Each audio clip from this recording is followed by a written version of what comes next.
Oh my gosh, this is a risky one even by my standards. It's 4.56, it's not, it's 3.56. I've got to get and collect my child. I've just bought this car. I got a discount because the flipping key won't come out the ignition. The guy delivered it to my house. It was in central Birmingham, right? Alarm bells. It's done all the miles. How many miles? 171,219 miles. And it was very cheap. And it was in the middle of Birmingham. And I spoke to my brother about the car and he said, dude, you know what happens when you try buy cars from the middle of Birmingham? A car from Birmingham with 2 pages worth of advisories. Delivered for free. Delivered for free is basically scrap. It's an £800 piece of scrap. And I thought, you know what? It's worth the risk. So I did a deal with the guy and he said he could deliver it. More alarm bells, because if you're delivering a car, there's obviously something wrong with it. I've got 1, 2, 3, 4 warning lights.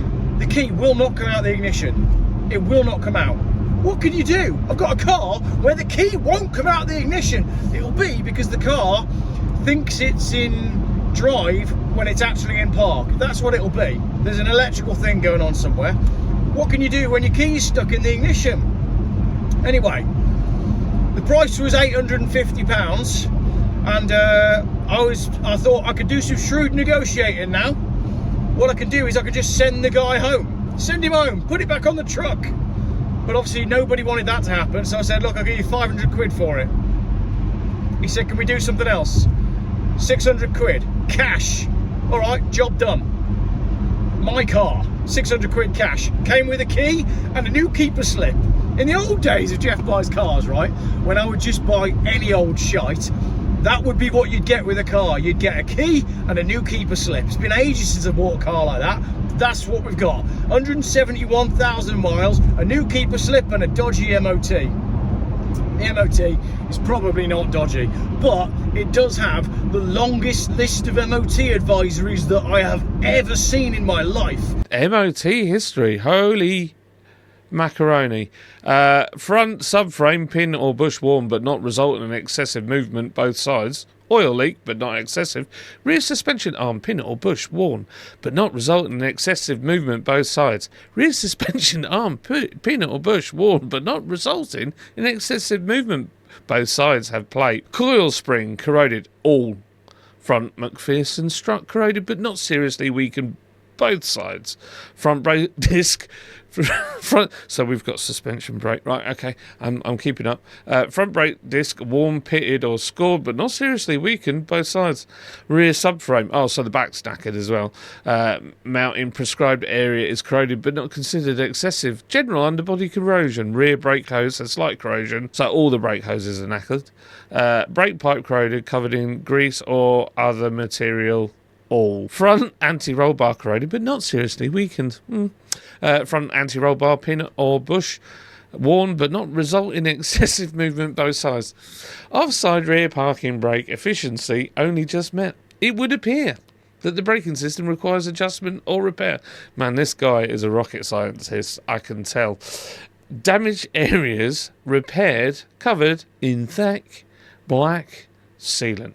Underbody, front and rear, including all suspension components and both subframes, covered excessively in thick black sealant. Rear anti-roll bar pin or bush worn but not result in excessive movement. Lateral links both sides.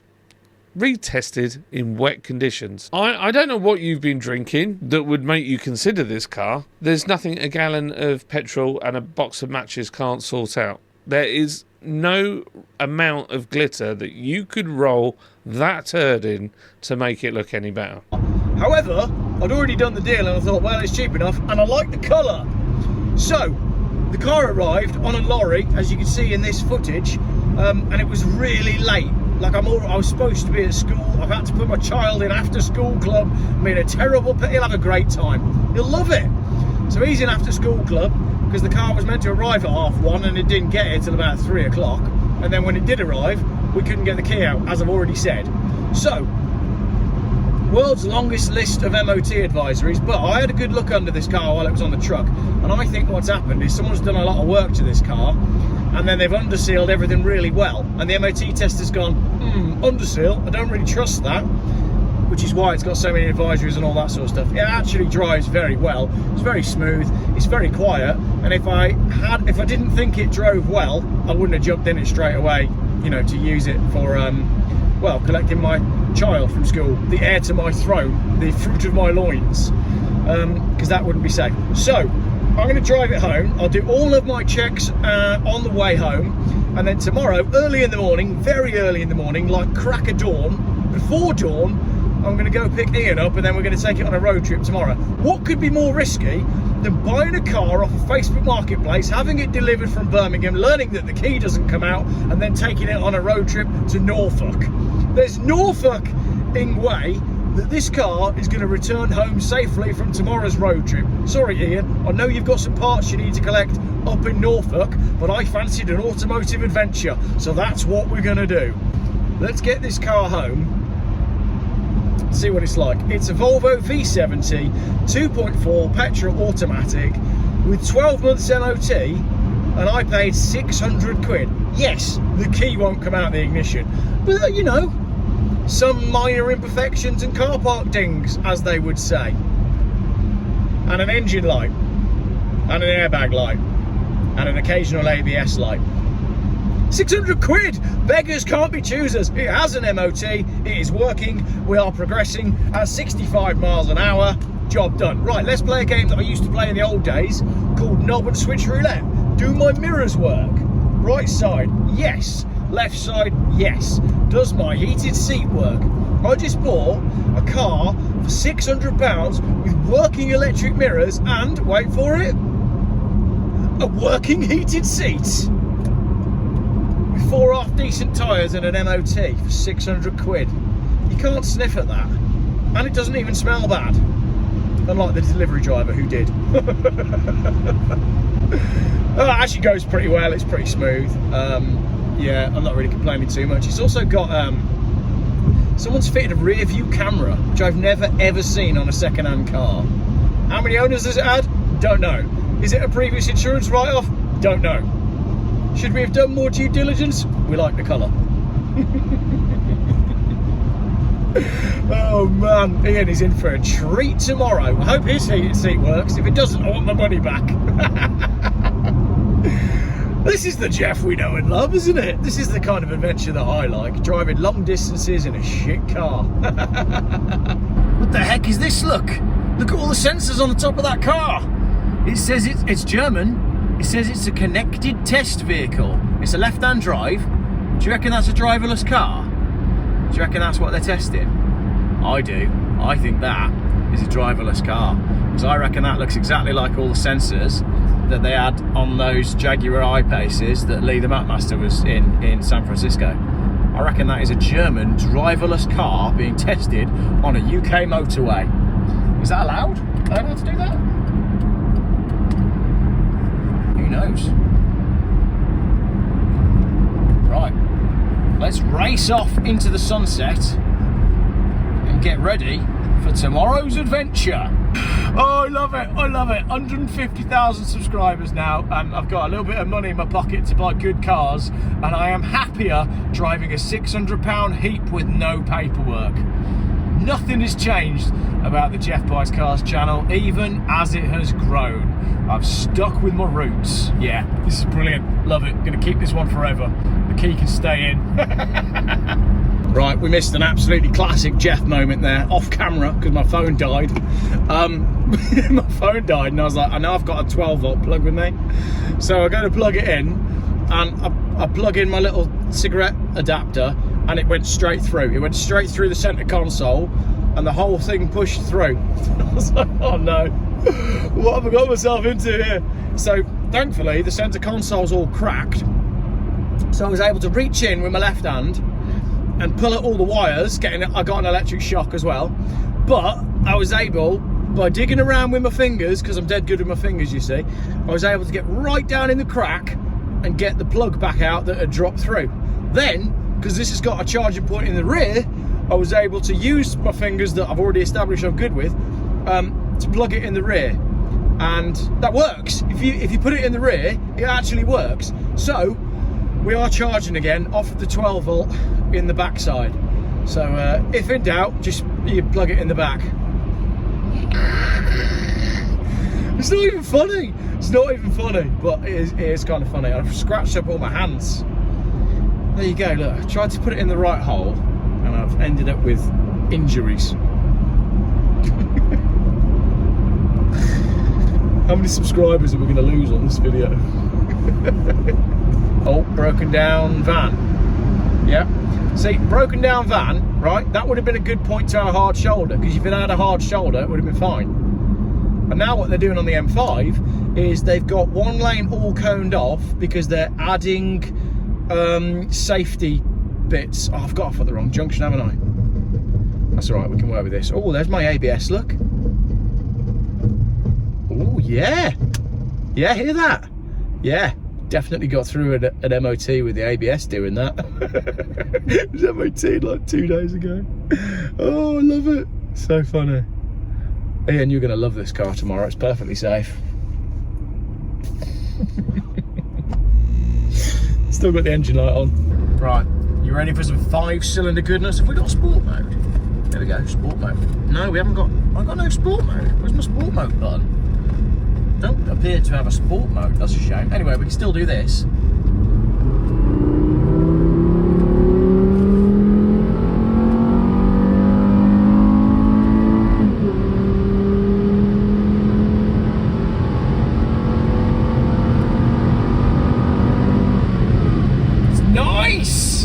That is a smooth engine. Let's see if I can film in this pub and show you what this car looks like. It might be too dark, but we shall try. My oil light just came on. It gets better. If I turn the car off, that'll go off. Oh, cool. All the lights just came on. Great timing. Brilliant. Right, we've got an oil light now. Let's turn the car off and leave it in the pub car park, and don't tell anyone that there's a car in the pub car park that's got the key in the ignition, because it won't come out. Look, it comes out a little bit. A rubbish camera. Richard from Challenger Road is so sick of my videos being badly lit that he's actually sending me a new phone. How do I turn the light on? I'll show you, look. It comes out to there and then it won't come out anymore. I bet Robert DIY has done a video on this. Hey, the oil light's gone off, see? It worked.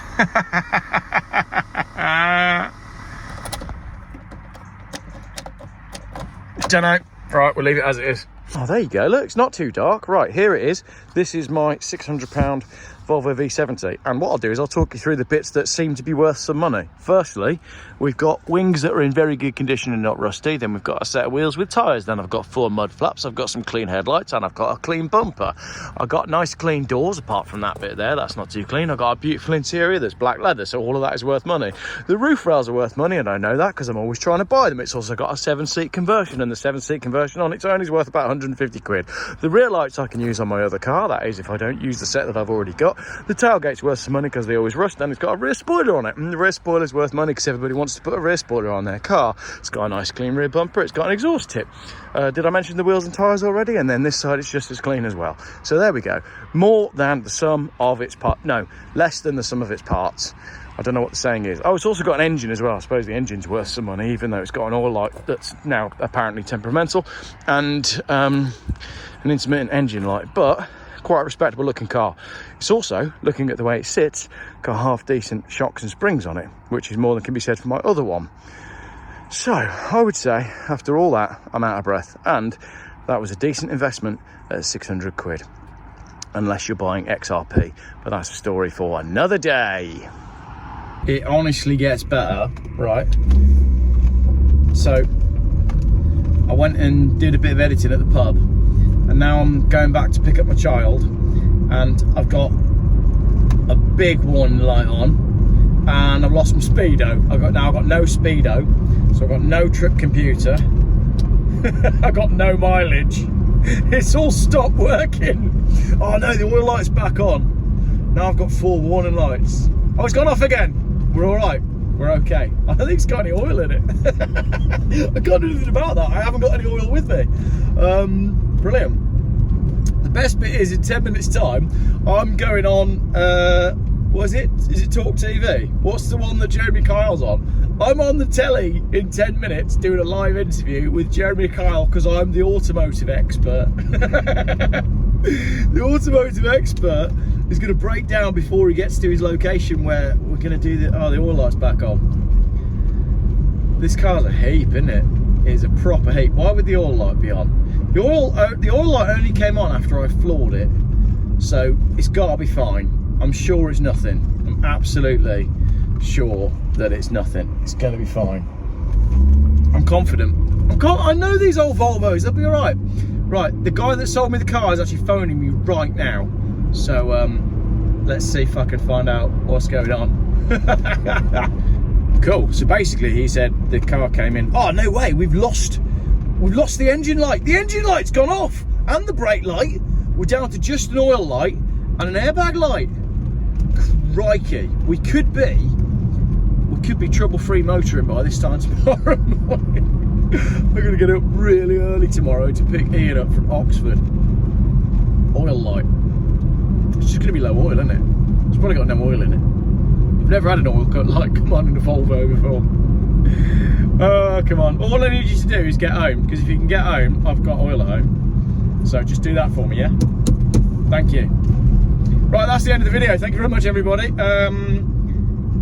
If I break down on the way home, well, I'll film that, and then this won't be the end of the video. But if I made it home, this is the end. What are you looking at me for? I don't know if it's the end of the video yet. I haven't driven home yet. Look, if the video ends now, that's the end. Thank you for watching. You'll see this car tomorrow. Oil light and airbag light, and I'm about to go on live TV as an automotive journalist. What a heap of crap this car is. I don't care, I love it, and it's great. Right, let's go see if the small human is ready. Geoff Thompson, good afternoon. I can't even see you, man. Have you got no lights on? No, I'm in the car. I've got 3 minutes to pick my child up. You've been talking for too long. Come on, we've got to get this done. Well, turn the engine on so I can see your face. What's the matter with you, man? You're supposed to be about cars. What do you make of this pink monstrosity? Come on, then, come on, Geoff. Well, they've gone woke and they've gone broke, haven't they? So they've launched a woke advert aimed at customers that I don't think will ever buy a car in the first place anyway. And now they've shown us a concept car that isn't the car that they're ever going to make, and they haven't told us what drivetrain is going to be in it anyway. So it's just, I mean, basically, it's a slow decline, isn't it, Jeremy? What do you think? I look at it and I just think, listen, I'm nearly 60, right? And when I was growing up, I'm being straight with you here, Geoff, right? That was the dream. It's like a pink box, man. That's not a Jaguar. That looks like a slightly camp sort of spaceship, doesn't it? Well, this is the thing, isn't it? I mean, you've just said to me, Geoff, I'm going to be straight with you. You're not allowed to be straight anymore. No. It looks a little bit like a sex toy, if I do say so myself. I'm not sure what their branding is doing, but if you've ever heard of the company Love Honey, it looks like something that they might send you on a Black Friday special. So very I'm not quite interesting sure that actually it's done its job because everybody's talking about the new Jaguar shape. Yeah, but it's all right talking about it, but somebody's got to actually buy it. Yeah. Has it got a hole in the bottom of the engine, or has it lost any fluids? It's not chucking the oil out, it's probably got none in it. Is it now? It literally didn't even last 24 hours. Depends on the jacket, right?